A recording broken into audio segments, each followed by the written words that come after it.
Welcome, climate viewers. Jim Lee from ClimateViewer News at ClimateViewer.com.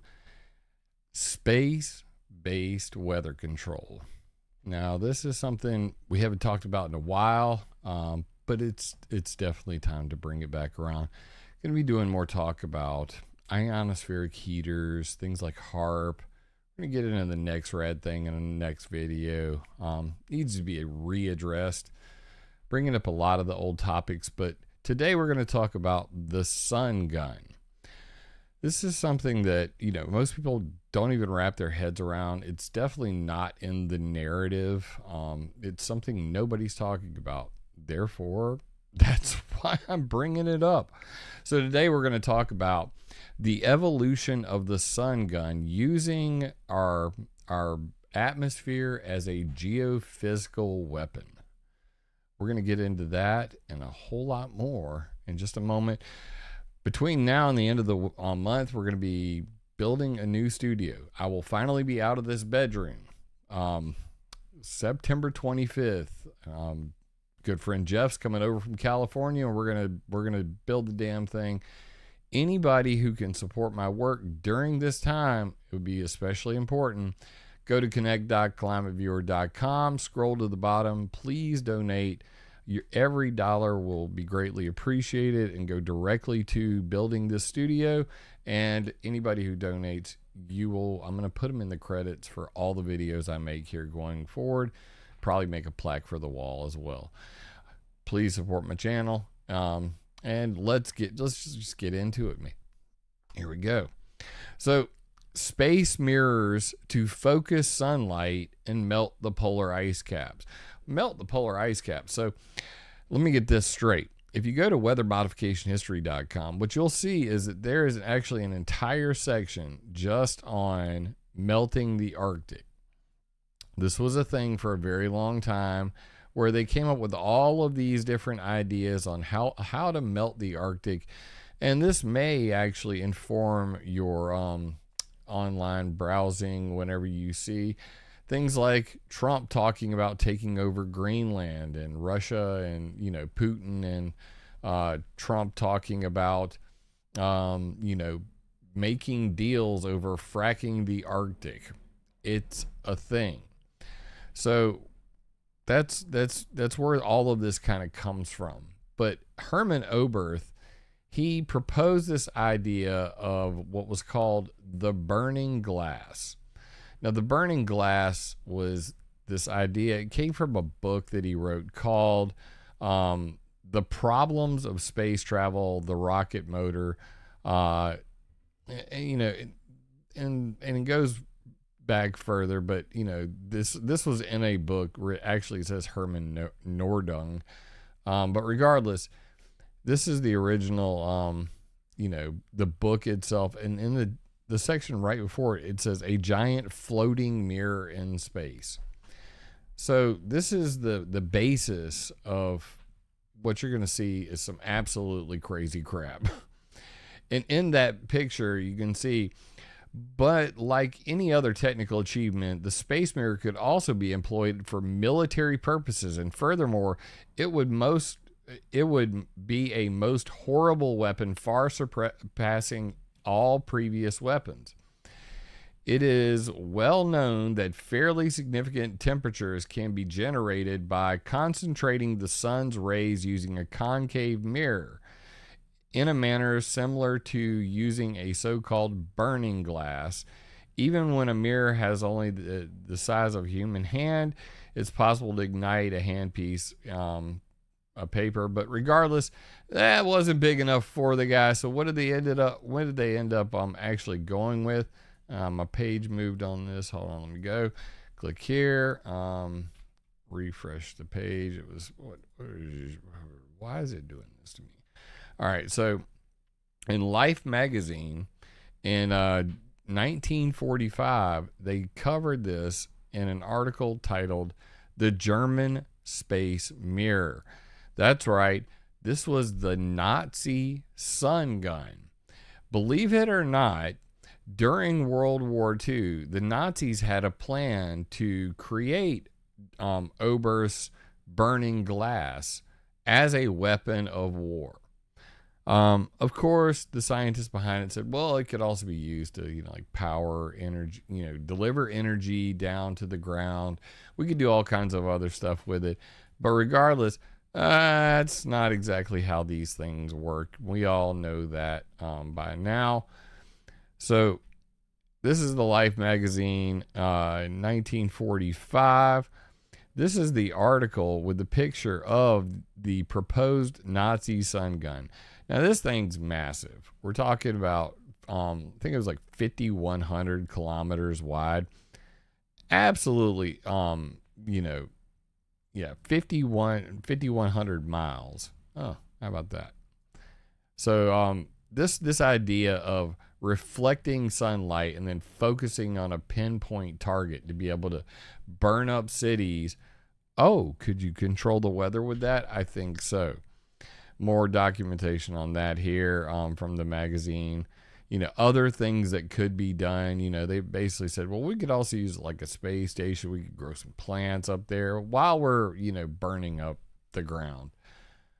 And it's not actually out of the realm of possibility. This is definitely something that they took very seriously and, put a lot of work into, and it amounted to nothing. So why are we bringing this up? I mean, just because a guy in 1929 said we could put mirrors in space and we could control the weather, we could destroy cities, we could burn up entire, armies. Well, that's not the end of the story. So again, Nazi sun gun aimed to burn cities using huge space mirrors. Vintage photos, already brought that up. But that brings us to HAARP. So we're gonna jump now. We're jumping from World War II all the way into the 90s. So what does HAARP have to do with this? Where are we going with this little space journey, this Star Wars episode that we're watching right now?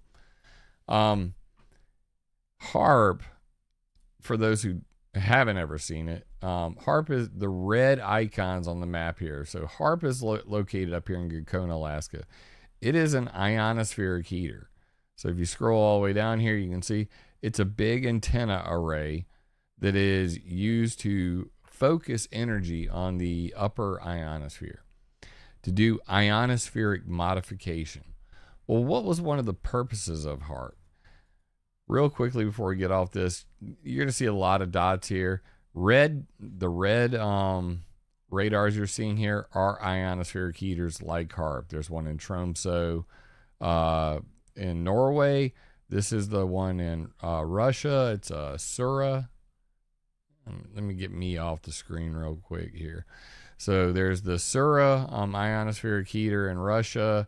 There is the Tromsø ionospheric heater in Norway. And there is the Arecibo array, which, they're going to say that it's broken, but I've already checked recent satellite info. They've rebuilt it.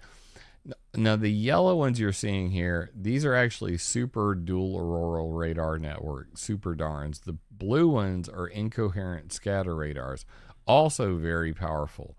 However, this one in particular, Jicamarca, Peru, is actually more powerful than HAARP and has been used as an ionospheric heater. You can see it right here. We zoom down to the ground. We can look at it ourselves. That is a very big antenna array. Okay. So this one also falls in that gray area between, is it a radar or is it a HAARP? You know what I mean? Most people just generically refer to these as HAARPs. So this is not a HAARP, but it has been used as a ionospheric heater. This all matters when we get to the next part here. So what we're looking here at is what's called an artificial ionospheric mirror. I could go into all the different things that HAARP could do. I think that would be reductive at this point. I want to focus on the point that we're focusing about, and that is focusing energy to create an atmospheric effect, a geophysical weapon. How do we create a sun gun using an artificial ionospheric mirror. Well, I want you guys to keep this in just in the back of your head, because this is definitely one of the reasons it was created. Peter Cohort, current assignee, BAE Systems. This is going to matter later. So this patent for the artificial ionospheric mirror was assigned to BAE Systems, and you can see that this has expired. So means they don't really care about it anymore. But it mattered at the time, and it mattered for a reason, because the military was very interested in this. As you can see in this document here, with Dennis Papadopoulos and company, Arco Power Technologies. This is February 1990. Physics studies in artificial ionospheric mirror related phenomena.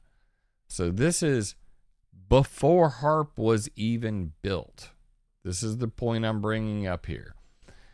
Now you can see again in this paper, we'll go back up to the top. I was scrolling all through this bad boy. How about you just go home? Go home. Systems concept and analysis of an artificial ionospheric mirror radar. And this is by Court, the guy from the patent you just saw. And this is also dated 31 August 1990. Well, why does all this matter? Well, if you look at the history of HAARP, which you can do on weathermodificationhistory.com, you can see here that in 1989 through February 1990, they had the Department of Defense HAARP Steering Group Joint Services Program with the Air Force Geophysics Laboratory and the Navy Office of Naval Research. This was the plans for the HF Active Auroral Research Program, HAARP. This is where they dreamed it up and they planned it out. Now, we've already established that an artificial ionospheric mirror was part of the plan. In order to do that, you need a ground-based heater. So they did that. In 1999, the HAARP facility was operational, but only a portion of it. As you can see in the picture right here, only 1/4 of the ionospheric research instrument, the IRI, the antennas at HAARP, were even functional. But by 2006, all 4 sections were completely on and operating at full power, as you can see here. By 2012, HAARP creates the densest artificial plasma cloud in history. They did it for approximately an hour. Photos of that ionospheric cloud mirror explosion in space. Controlled explosion in space. Think that. That was in 2012. And then very quickly, in 2015, the Air Force decided we don't need it anymore. Why? Because they'd moved on to other ways to control the ionosphere, meaning we can do this with portable applications. More information on that on my website, HAARP on a Boat. If you want to come back here to the Space Weather Modification page, this is available right here at the top. You go under Frequently Asked Questions pages, go to Space Weather Modification. All these details I'm talking to you about right now will be on my Substack. So again, you can go over to connect.climateviewer.com, subscribe to the Substack newsletter. I will be putting all the details from this video there. But as you can see here, I wrote this back in 2014, and this was right before they actually sold HAARP, that HAARP on a Boat, ionospheric heaters go mobile. So they don't need them anymore, kind of an important fact, and that's why they sold the military leased HAARP to the University of Alaska Fairbanks. And they've been, basically renting it out ever since. So anybody who's working up at HAARP now, they're doing that with with that sort of thing. But what did they learn from this? What did they gather from their experiments at HAARP? Well, they realized that if we can create an ionospheric mirror, then we can create a laser developed atmospheric lens. Essentially the exact same technology. Okay? So BAE Systems actually put a promo video out about this, and I wrote about this in 2017, that most people don't know about. Directed energy atmospheric lens could revolutionize future battlefields. Now, when they propose this, they basically say in the videos, and you know, down here, the laser developed atmospheric lens could assist us with spy technology through something called the Kerr effect. We won't get too into the science part of it, but basically the Kerr effect is a phenomenon in which the refractive index of a material changes due to the applied electric field and optical density, causing it to become birefringent. We could get real nerdy real quick. We're not going to do that. Details for all my nerds will be available on the Substack. So BAE Systems, puts this out, makes a YouTube video, and of course, The Sun covers this. The future of spying. Earth's atmosphere can be turned into a massive surveillance system using lasers, scientists discover. However, if you actually watch the video that they have provided, and this is literally freaking 8 years ago, here's the video, and I'm just going to let this video play, and we'll just not play the audio because Lord knows they'll probably copyright claim me. Years from now, current surveillance methods will need to be enhanced. Adversaries will use advanced anti-aircraft weapons to prevent surveillance. Oh, yeah. Oh, look at this dude. He's in like Space Force One, headquarters, got the little headgear on. Our aircraft could use a laser-developed atmospheric lens to observe adversaries from a long distance. And here, they're using the laser to do the exact same thing that HAARP was doing. They are creating an artificially ionized patch in the atmosphere to create the same effect that HAARP did with the artificial ionospheric mirror, except this time they're calling it an atmospheric lens. Why is this important? We'll take a look at this. High-powered pulse lasers can use the lens to magnify the ground.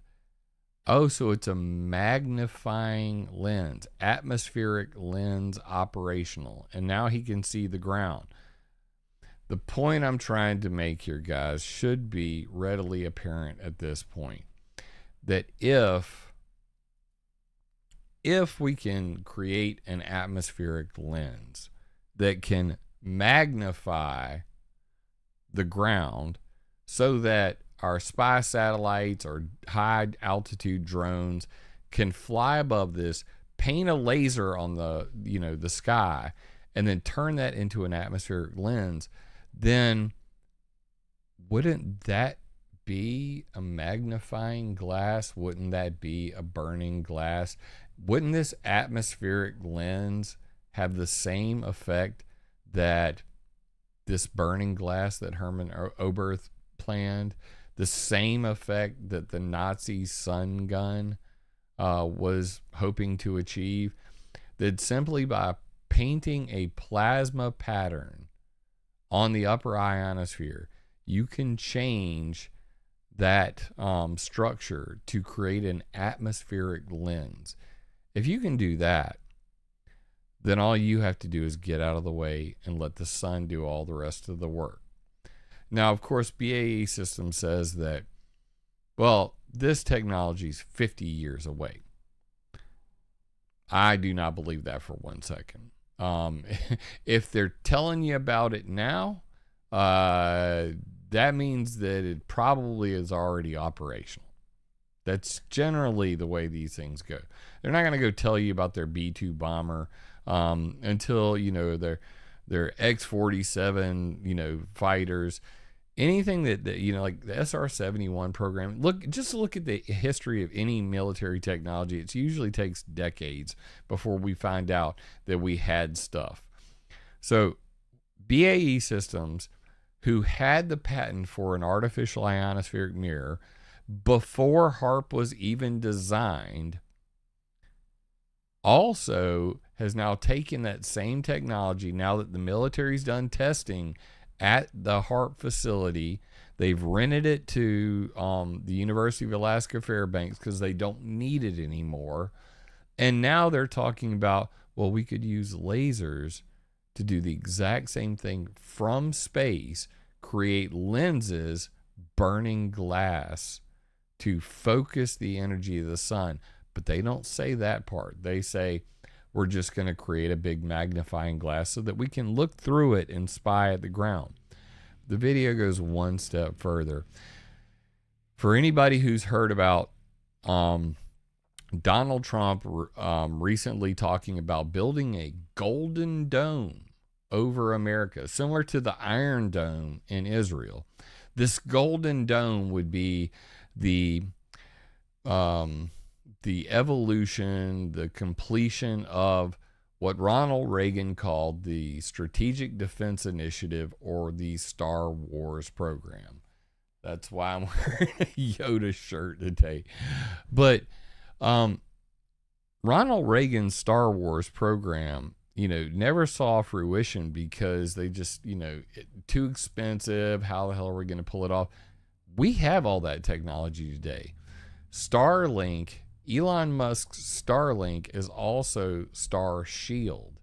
Star Shield is the DoD side of that equation. So when you start to think about space in a whole new light, that it is being weaponized, that Trump is talking about this golden dome over America. Now let's go back to the video from 2017 and watch the next part. Just as an aside. The atmospheric lens could also function as a deflector shield to defend from such attacks. So ground-based lasers that are trying to take out our satellites could be blocked. And how would they do that? Wait for it. By creating an artificial ionospheric mirror. And there is the mirror shield. Oh, don't believe it's a mirror? They don't say it in the video, but how else would that fry the laser on the ground? Basically, they're using the laser to create an artificial ionospheric mirror that would then reflect that laser back at the target that was trying to burn it out of the sky. Ladies and gentlemen, this golden dome, this space-based weather modification, weather warfare, the capabilities of this. People talk a lot about NEXRADs are steering my hurricanes. NEXRADs are making all the weather. Yet nobody even knows about this technology. I literally wrote this article back in 2017. I've got more stuff on my website that I forgot is on my website than these people know or ever will know. I hope that you guys will dig into ClimateViewer.com, ClimateViewer.org with the maps, WeatherModificationHistory.com with the entire history of weather control, whether it be ground-based, low altitude, cloud seeding, to geoengineering the entire planet, to space weather modification like what we're talking about in this video. And check out my latest website, chemtrailfacts.com, where we're really going to start separating the wheat from the chaff as it pertains to planes making clouds and how these are all related and not related. But regardless, atmospheric lens, put it in your lexicon, share it around, talk to people about it. This is a thing. It's been a long time coming idea. The technology is definitely there to implement something like this. And this is the kind of thing that you're not going to see on your little NextRad heads up display when you're on College of DuPage watching the base reflectivity on NextRad. This is something that could come from space, that is technically feasible, has been demonstrated in the past, patents and application owned by BAE Systems, and all we need is like the X-47 drone to go up and carry a laser aloft and paint a little plasma pattern to make an atmospheric lens. If we know about it, our adversaries know about it. Who's going to actually, be the first to say somebody's doing this? That'll be the next question. With that being said, I'm going to get to the last little topic before we get out of here.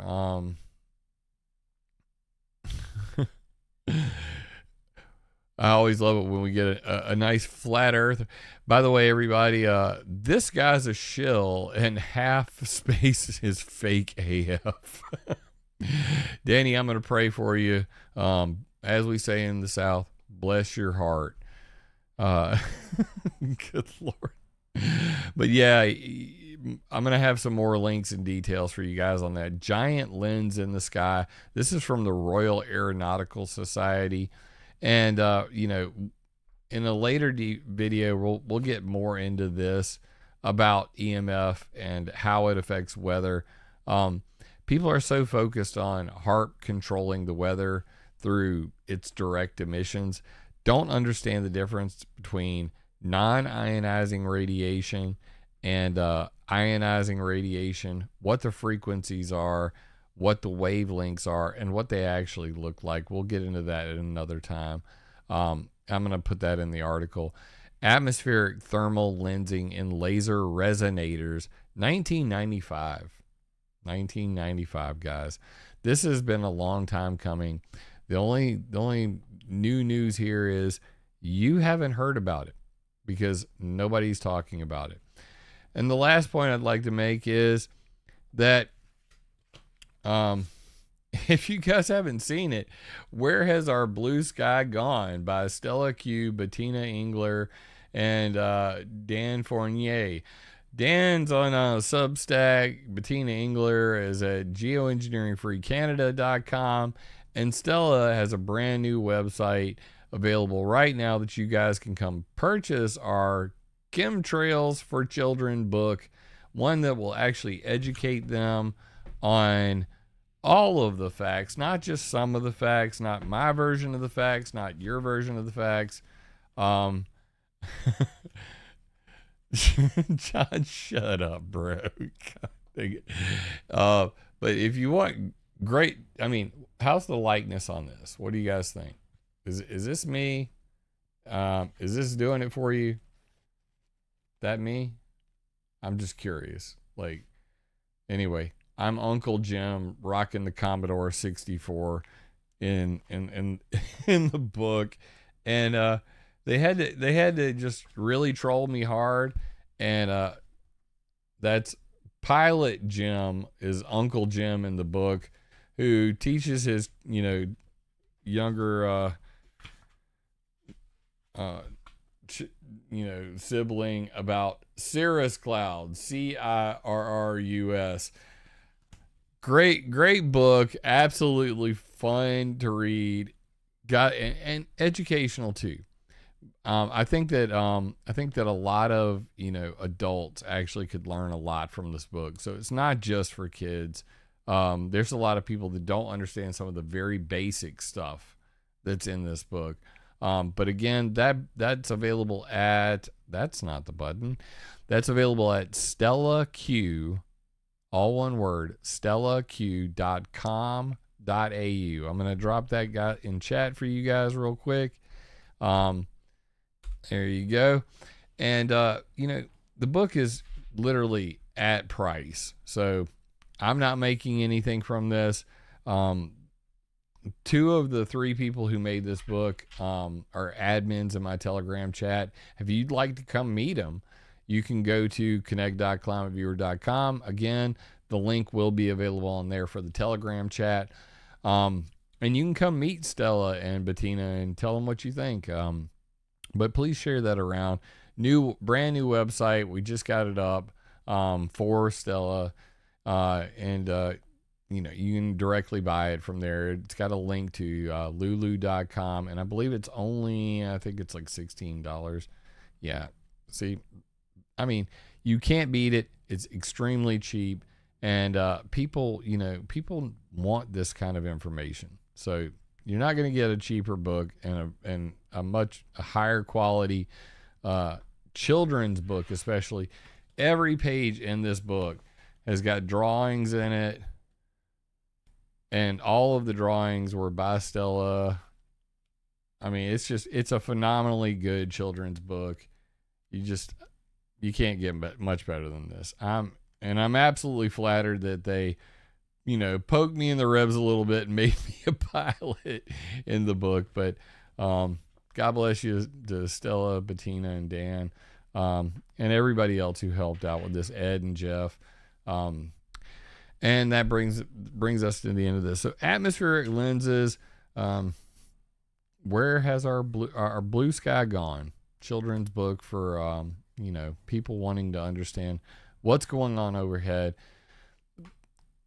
I've been asking for quite a while for you guys to help me get the hell out of this bedroom. I want to be able to make videos more often. I want to be able to edit videos like I used to, where I would, just not do just live videos all the time, where I can really edit it down, start making short form films and stuff like that. And that's the purpose of building this studio in my backyard. If you're able, please donate. Go to connect.climateviewer.com. And when you get there, just scroll to the bottom and you'll see that on connect.climateviewer.com, you can join the Substack newsletter. This video and all of the links from it will be provided in an article on there. And you can see that here. So the last video I just did, Department of Defense linked AI startup to control hurricanes, is on there with all of the links and details from the last video I just did. And this gets delivered directly to your inbox. Join our Telegram chat. Here's my other video channels. If you're not subscribed on Rumble, please do, because you never know when the YouTube overlords might decide to kick me to the curb. Social media stuff, merch shop, but down at the bottom, you can donate any of these ways right here. Obviously PayPal, the Patreon's like a monthly thing, but any one of these, people ask for different options. All proceeds between now and the end of the month are going to go directly to building this studio and getting me the hell out of this bedroom.